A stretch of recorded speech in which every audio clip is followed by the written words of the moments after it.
Hello, my name is Margaret Adele, and I am embarking on a mini readathon. I'll call it 24 hours in the title, but let's be honest, I'm sleeping because I enjoy sleep. But it'll be all of my waking hours will be dedicated to reading more or less because tomorrow, as I record this, is January 20th, 2025. And I don't want to spend the day doom scrolling. So we're doing this instead. I did give it a formal little name. It's the Double I Readathon, or Ignoring the Inauguration Readathon.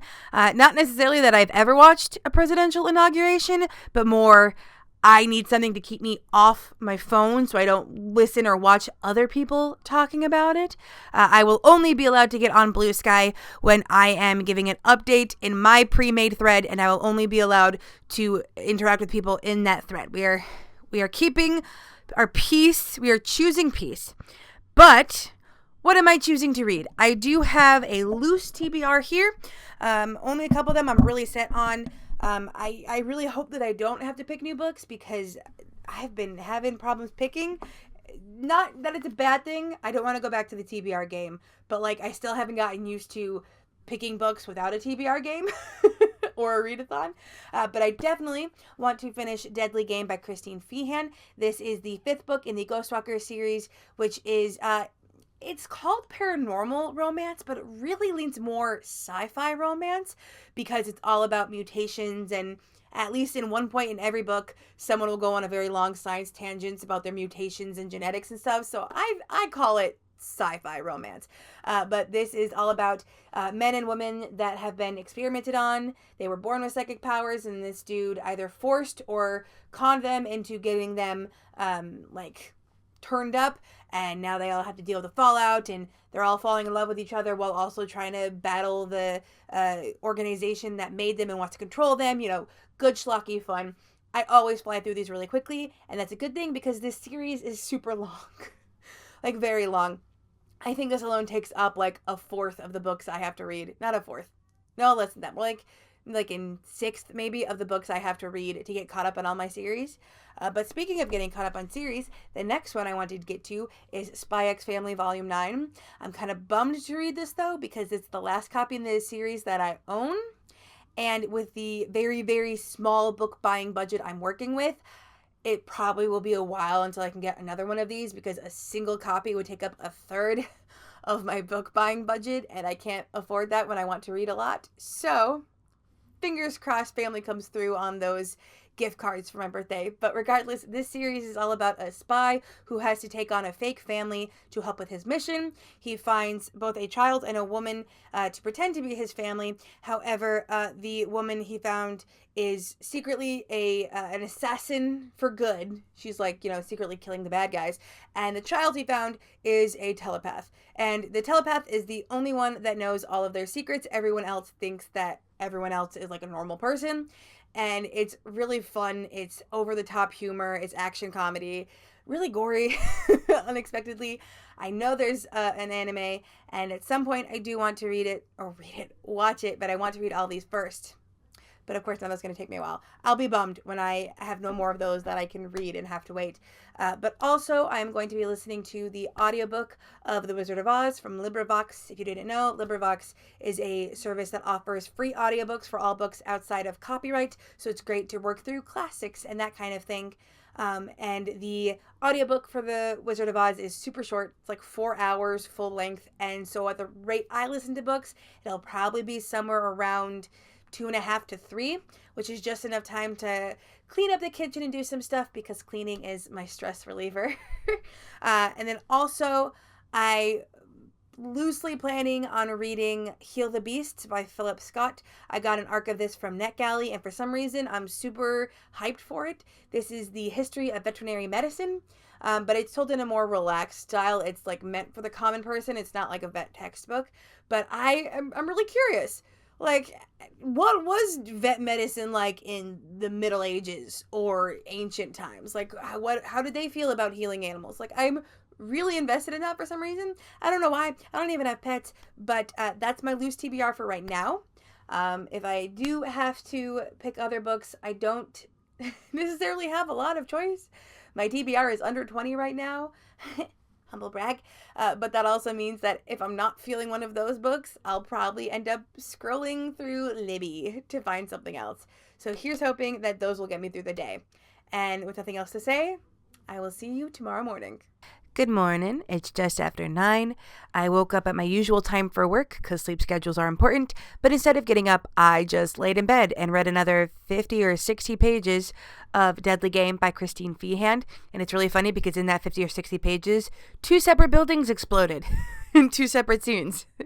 It's very dramatic. But then I did get up and make myself my breakfast, which is usually just a breakfast sandwich reheated and a cup of spearmint tea drunk black, because that's actually really good for PCOS, I have discovered. But then while I was reading during breakfast, I just kept reading and finished Deadly Game by Christine Feehan. And it's so funny that these books are kind of formulaic in a lot of ways. Someone is always under threat of kidnapping. Evil science dude is always trying to get someone back in his clutches constantly. The men can come across really similar a lot of the time because they're all so jealous and trying to fight back against their controlling nature. And it's just really funny. But most importantly, Christine Feehan loves using the phrase "her womb clenched" as a sign that a woman is like lusting. And it's never made sense to me because uterine cramps have never been sexy. So I don't, sound off in the comments if your womb clenches when you're turned on. But for all that they are formulaic and schlocky and melodramatic, I fucking love this series so much. I shouldn't, but it's just so good. Good schlocky fun. I always read these books in 1 or 2 days max. Which is great because, again, this series is gigantically long. So I've made a little bit more progress in my series today. I will have to do a lot of entering and data updating today with all these books. But the thing is that it's just after 9. And I didn't want to go to the audiobook until a little bit later in the day when I was up for moving around and cleaning and all of that. And I don't know that I am yet. I have a cold. I have a minor headache, which I'm hoping won't turn into a bigger headache because then I will have to cut this short. But I think it might be time for Spy X Family. Or is it Spy Family? I don't know. Somebody tell me. Hello. It's like 12:30 now. Been a hot minute. But I did get the volume 9 of Spy Family read and I loved it. Absolutely. It's so cute. You can see our titular spy, Twilight, aka Lloyd, falling more and more in love with the idea of this family, and he has longing glances with his fake wife Yor, and of course Anya's pushing for them to get together, and he's even bonding with the family dog, who's also a former science experiment, because of course he is. Even the dog has secrets in this book, or this manga, whatever.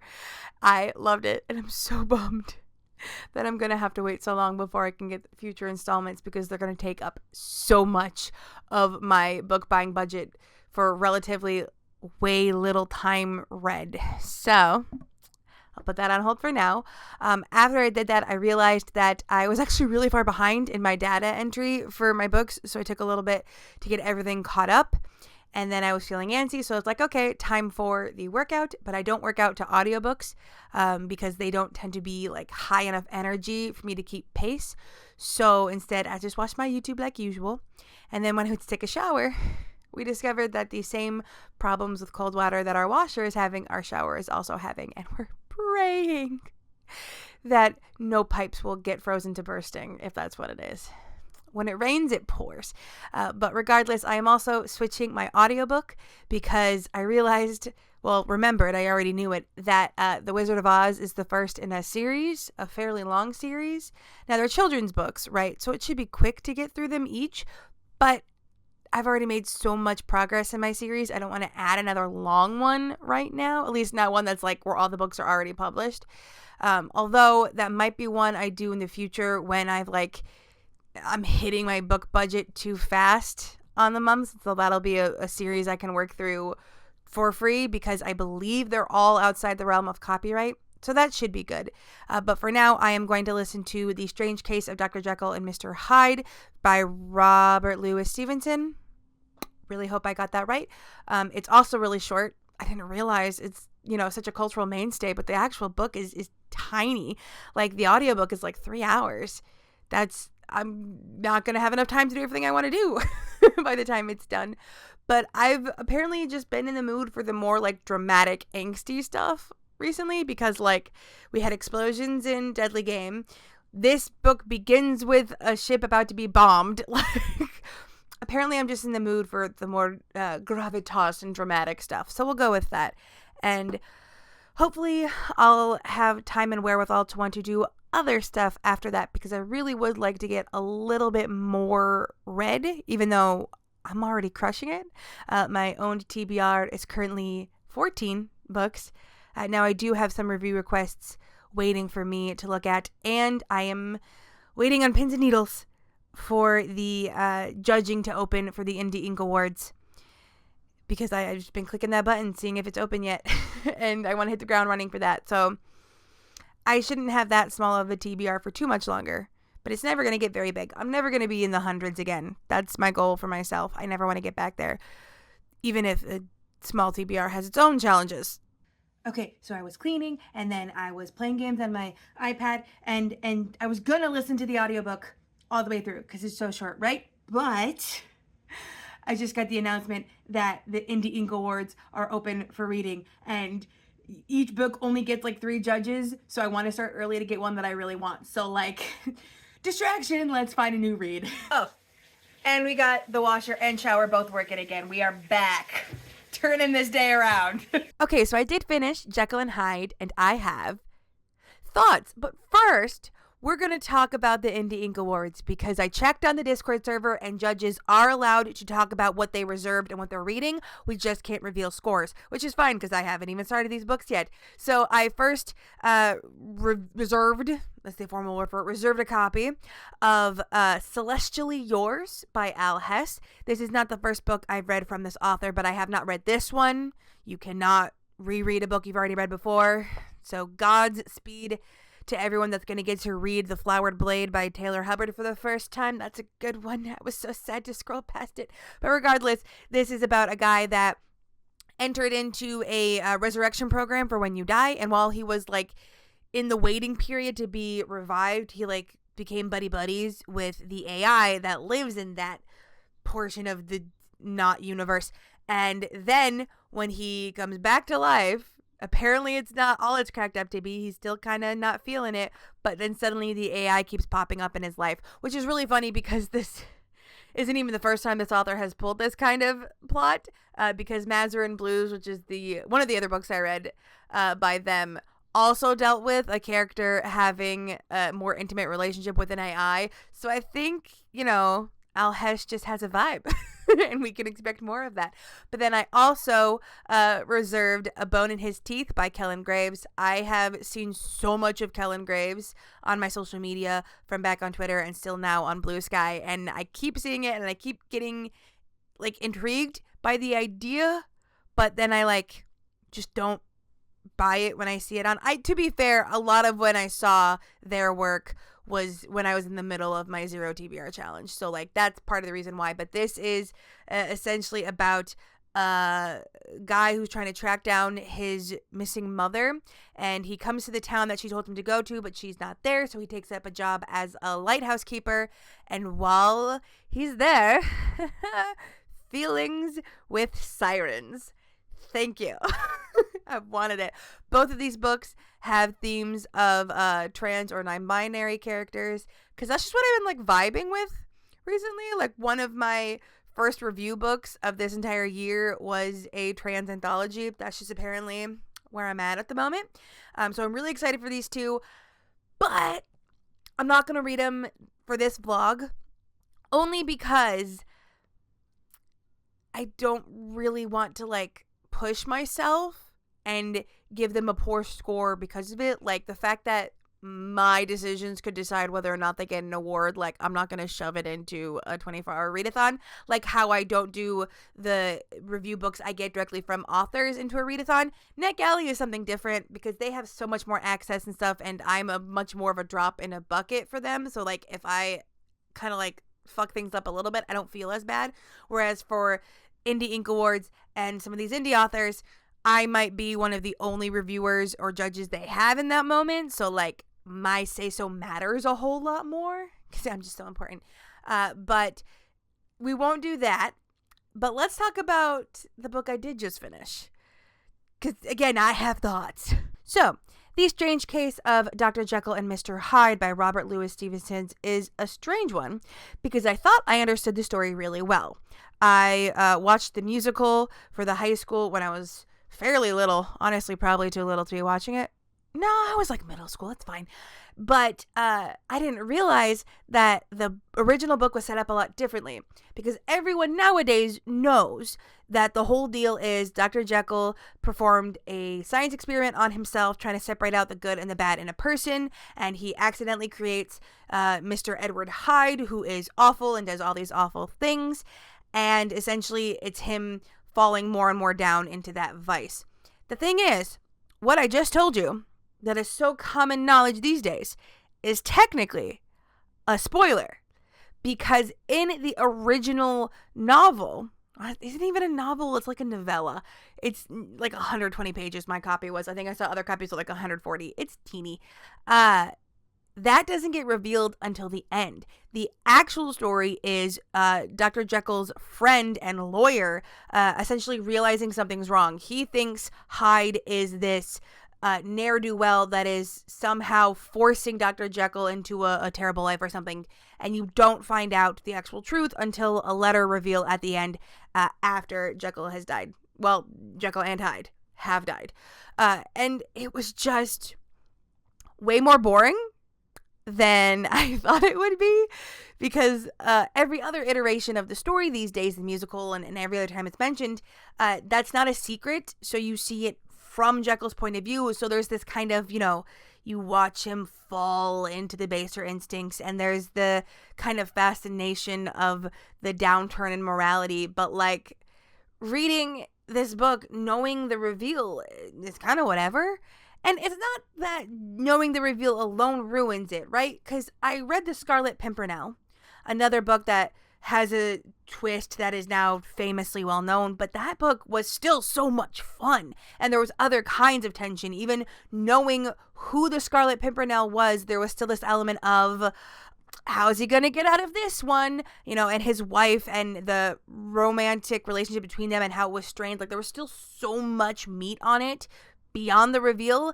This one, it's all reveal. The reveal is the thing, and if you don't have the gut punch of the reveal, there's not quite as much, because the clues and the evidence and the reason that the lawyer is upset were probably very glaring for late 19th century people. But like these days, it's like a lot of it you wouldn't think twice about. You wouldn't be looking into this mystery that deeply at first like he was.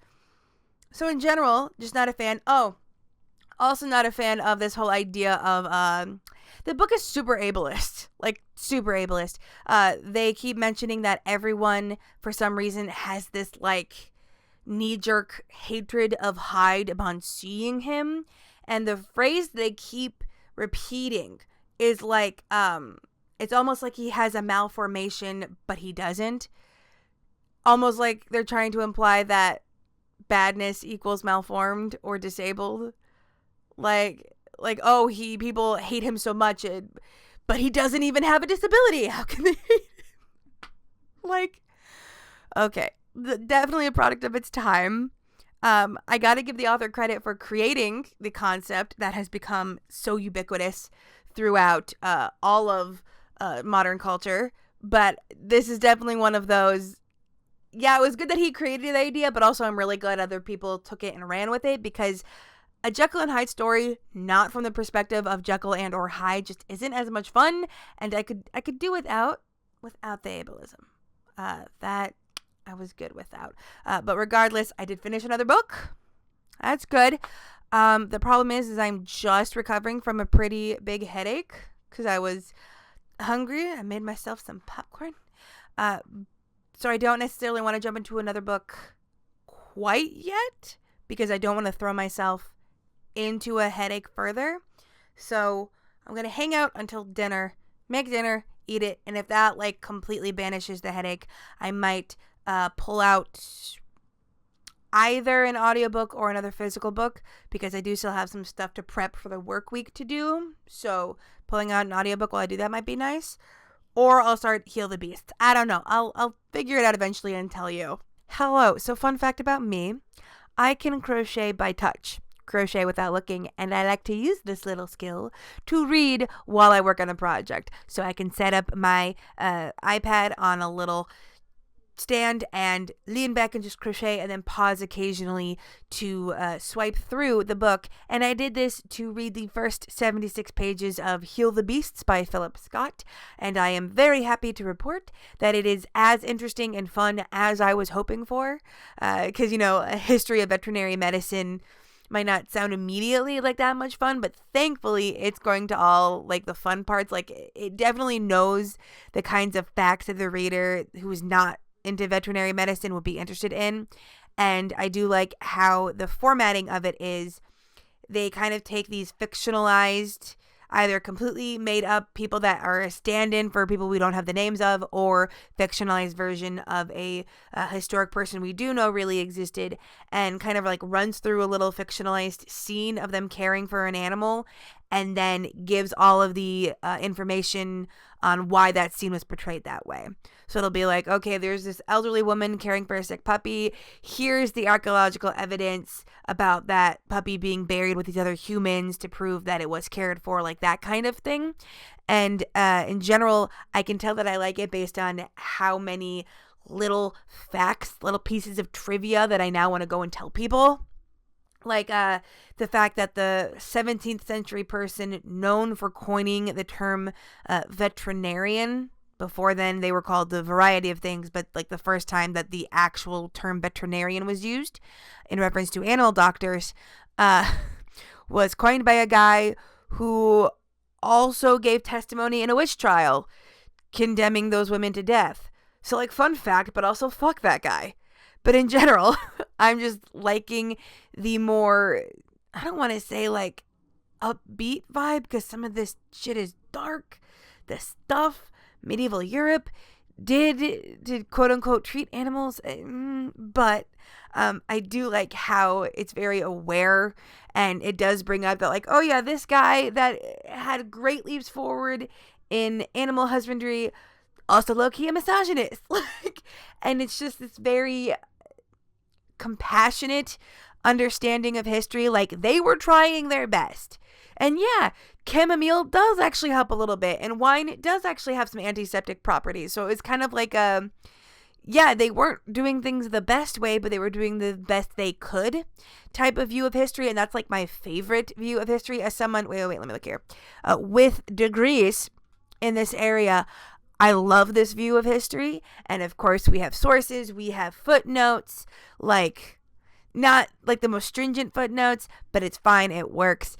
He's giving context. He's not just fictionalizing. He's then giving the evidence and being like, okay, we don't know like for sure that this exact scene happened, but given this text, it is very likely to have happened, like that kind of thing. I love that. Just in general, I'm really liking this. But that being said, I think I'm calling it here. This 24-hour readathon has worked a treat. Okay, even the few times that I have gone to look at my socials, I was not very stressed at all. I have been so focused on either reading or prepping things for this vlog. Even as I film this part now, I already have most of this edited, and this is only my second video back, and I'm already feeling energized, and I'm thinking, oh, should I do an Indie Ink Awards vlog? And oh, let's start prepping the first solo TTRPG playthrough. So I can definitely tell that coming back, switching from TikTok to here, was the right call. This is definitely where my creative energies are flowing right now, and I'm so excited. It was just so nice to be talking about books again, and being able to just talk for a longer period of time and not try to fit it into minute chunks, and know that there were actually people watching. And fun fact, that there were actually other people doing this mini readathon. Not very many, but I was looking through the tag that I made for Blue Sky, and a couple other people were posting. That never happened to me on Twitter. I used to do that all the time. I'd be like, hey, I'm doing a 24-hour readathon on this day, and no one else ever joined me. But people joined me this time. It was really nice. I love Blue Sky so much, man. Oh, an algorithm-free social media is so great. I don't ever want to go back. But regardless, if you have made it to the end, thank you so much. If you would like to see Indie Ink Awards, please let me know. I am very interested in that vlog style. Or if there's any other kind of recommendations list, I always forget to do those. They're such popular content. And I always forget to just make a list of books that have a similar genre or trope or vibe and talk about them. I don't know why. But regardless, thank you so much for watching. This has been so much fun, and I'm so happy that I'm back. And with nothing else to say, I hope you have a wonderful day and a marvelous tomorrow.